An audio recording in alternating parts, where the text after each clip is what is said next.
Yes, nkulamusizaako nnyo mukwano gwange yonna gy'osinza obba ng'otuwuliriza bali kwekumira ku mayengo gano aga Yugi Update TV. Museveni kigambibwa nti nabulookinze NTV, Daily Monitor saako ne NBS.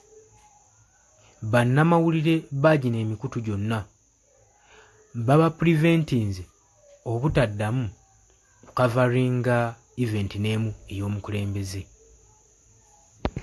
Yugi Update TV kosinzo bango otuwuliriza era we bali kwekumira ku mayengo gano gwe mukwano gwange ali eyo ampuliriza. Otukimanyi bulungi nnyo ebyogerwa ebiva mu nkuubo biraga nti bannamawulire balemeseddwa okukavalinga omukolo gwa pulezidenti w'eggwanga Yoweri Kaguta Museveni. Muno mwe mubadde aba NTV, Daily Monitor, NBS TV babulookingiddwa obutagenda balinga events ya mwami Yoweri Kaguta Museveni. Kigambibwa nti nno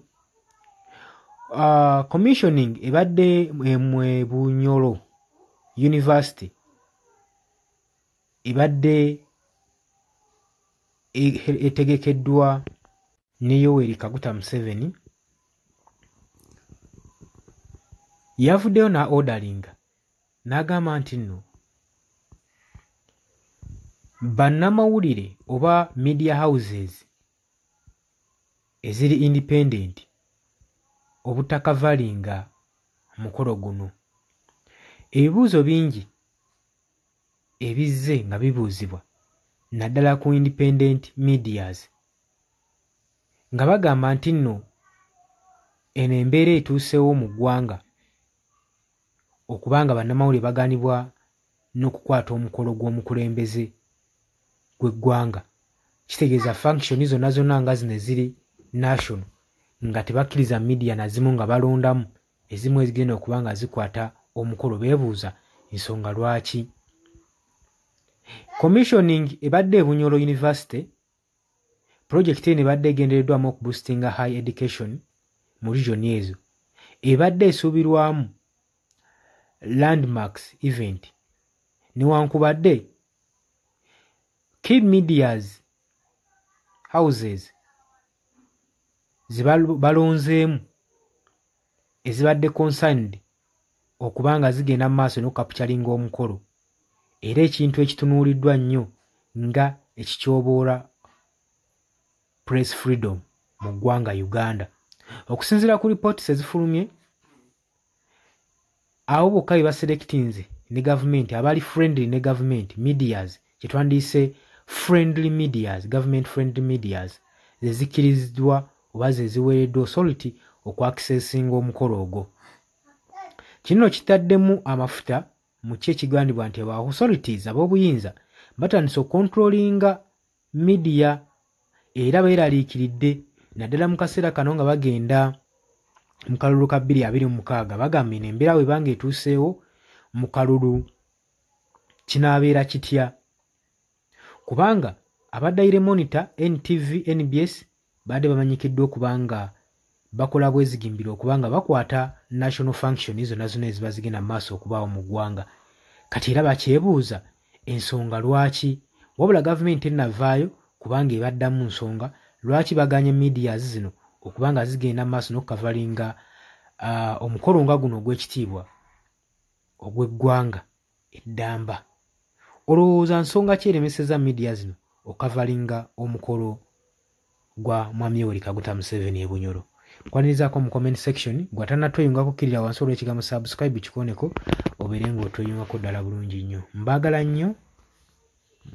Yes, oli ku Yugi Update TV kw'osinzira okuba ng'otuwuliriza gwe omukwano gwange yonna yenna ali eyo. Gwe naggambye agala otweyungako, agala okweyunga ku channel eno, kkirira wansi waliwo ekigambo subscribe kikooneko okoonene mukadde. Temwerabirako na mukadde kubanga akadde ako mukwano gwange gakuyambako nnyo okuleetera notification message bwe waba nga waliwo information yonna gye tutaddeko. Ate buli w'osubscribing obeera otufollowinze, kitegeeza buli kimu kye tunaateekako ojja kubanga okifuna gwe omukwano gwange. Leka okeepingwe ng'oli updated ku buli kimu ekigenda mu maaso mu ggwanga gwali eyampuliriza.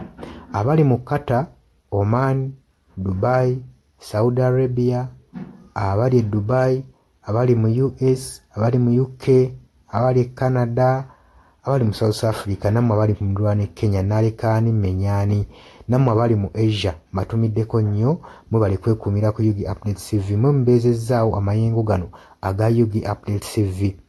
Mikwano gyange sola bebaza kinnoomu wabula nsazeewo nkozese lino eddoboozi ery'ewamu nsobole okubeebaza mwebale kuyimirizaawo channel eno, mwebale mwabajja naddala mwabajja mu comment section ne mukomentinga ne muteekako endowooza yammwe ne mutangaaza bannayuganda ku ki ekiteekeddwa ekituufu okukolebwa gwe okusinziira ku ndowooza yo.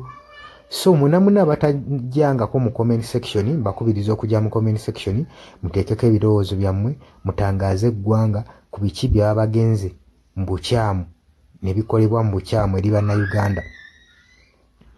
Dani ku Airlines e Kenya nawe nkutumiddeko ennyo naye jangu mu comment section oteese, toteekako buteesi linnya lyo, mujje mu comment section mwe abasharinga, abalikinga namwe abasubscribinga mwe muyimirizaawo amayengo ga channel eno.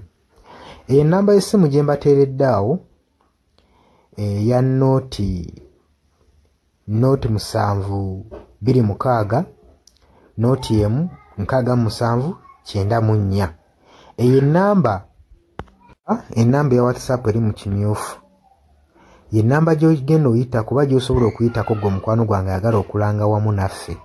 Ngw'alina bizinensi yo ng'ogyagala tugikulangire nga wandyetaazo gikulangira. Eyo namba gy'oba oyitako ku WhatsApp osobole okuba nga naye bizinensi yo gikuba abantu tugikulangire gwe mukwano gwange ali eyo ampuliriza. Nengenda maaso n'okulabula abantu ku biki ebigenda maaso mu ggwanga naddala nga akalulu kano aka 2026 katuukuse kengedde.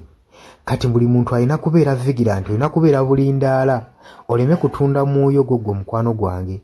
Waliwo abatunda emyoyo gyabwe olw'M1,1500 sukaali. Gwe beera ng'omanyi akaseera we kanaatuuka akakuba ballot paper, beera nga manyi omuntu ng'omanyi omuntu ogw'ogenda okuwa, gw'ogenda ottiikinga, gwe gw'olaba asobola okukulaakulanya ekitundu kyo constituency yo, gw'olaba agenda otwala eggwanga mu maaso. Bannange tusibwa nnyo akatambaala mu mutwe mu biseera nga bino. Newankubadde obwavu babubalumizza mutya, totunda mwoyo gwo ku lw'akantu katono, wabula saasira ku ggwanga lyo, osaasire ne ku zadde lyo, osaasire ne ku future weenaabeera. Lowooza ku by'emu maaso. Weewaawo abamu muyinza okulowooza ng'ebyatabakwatako nga tebikwatako, naye ensobi yonna yonna ekolebwa eiza relative sengaawo, maamawo, kojjaawo, biyinza otutuuka ng'ekyo ekizibu gwe kyetooloddeko ate olaba ebikwatirako biyinza otutuuka essa ne byetooloola ne bifundikira nga bikkutteko gwe mukwano gwange ali eyo. So kyenva nkubiriza baganda bange mwenna abali ku Yugi Update TV ogenda maaso n'okusharinga information eno. Baganda baffe beebeereremu ate era baleme kutunda mwoyo gwa ggwanga, babeere nga batambulira ku mazima, nga bayimirira ku mazima, nga bayimirirawo ku lw'eggwanga lyaffe erijja mu maaso, ku lwa future y'abantu baffe n'eggwanga lyaffe mu maaso, kubanga buli muntu ekigenda mu maaso kati akiraba. Bw'atalaba kigenda mu maaso nkakasa obeera muzibe. Ate era ne muzibe naye alina byawulira ebimukyemula omutima, kati n'amanya nti no mu ggwanga mulimu kino. So nkubiriza buli omu obeere lalabayi wa munno, osobole okuba nga oli kalabaalaba w'oyo ku biki ebigenda mu maaso. Obakubirize n'omubakubiriza. Waliwo abali mu byalo nga tebamanyi kigenda mu maaso, mubaagaliza subscribinga ku mikutu gino bategeere ebigenda mu maaso mu ggwanga lyaffe. Wakati smartphone zajja gwe mukwano gwange ali eyo. Wabula mbaagaliza olunaku olulungi, mwebale kwekumira ku Yugi Update TV. Mwebatana subscribinga mugere maaso n'okusubscribinga. Mbaagala nnyo era mweraba.